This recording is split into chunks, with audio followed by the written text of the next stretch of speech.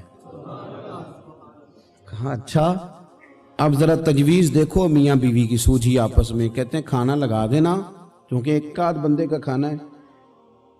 اپنی غربتوں کا ہر جگہ اظہار کرنا، رونا رونا، یہ دیکھو غربت کیسے چھپائی جا رہی ہے۔ اس کو کہا نہیں کہ چل تو تھوڑا رحم کھا، تو آیا ہے تو تھوڑا رحم کھا، یہ نہیں کہا اٹھ کے نا تو کھانا رکھنا اور اٹھ کے نا چراغ ٹھیک کرنے کے بہانے بجھا دینا۔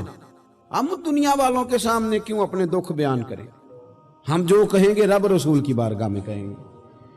تو نا چراغ ٹھیک کرنے کے بہانے، اہلیہ اٹھی، کھانا دینے کے بعد چراغ ٹھیک کرنے کے بہانے بجھا دیا۔ خامد بھی ہاتھ چلاتے رہے، بیوی کبھی برتن رکھتی کبھی اٹھاتی، پتہ چلے کہ کھانا کھا رہے ہیں، کھانا کھایا جا رہا ہے۔ کہتے ہیں مہمان پیٹ بھر کے کھانا کھا گیا۔ یہ کام ہوا رات کے اندھیرے میں، اس وقت ہوا جب چراغ بھی بند تھا، اس وقت ہوا جب کوئی دیکھنے والا نہیں تھا، کسی پڑوسی کو بھی خبر نہیں تھی۔ فرماتے ہیں صبح کے اجالے میں اس مہمان کو لے کے مسجد نبوی میں نے قدم رکھا تو نبی کریم نے فرمایا رات جو تم نے کام کیا ہے نا اسے دیکھ کے میرا رب بڑا مسکرایا ہے، اللہ بڑا مسکرایا ہے۔ اللہ تر دامنی پہ شیخ ہماری نہ جائیے، ہم دامن نہ چھوڑ دیں تو فرشتے وضو کریں۔ یہ شان ہے صحابہ کی۔ نبی کریم علیہ السلام نے فرمایا رب رات مسکرایا تیرا یہ انداز دیکھ کے، اور اس نے قرآن نازل کیا وَيُبْصِرُونَ عَلَىٰ أَنفُسِهِمْ وَلَوْ كَانَ بِهِمْ خَصَاصَةٌ۔ کچھ لوگ وہ ہیں جنہیں بڑی بھی ضرورت ہو تو دوسروں پر اثار کر دے۔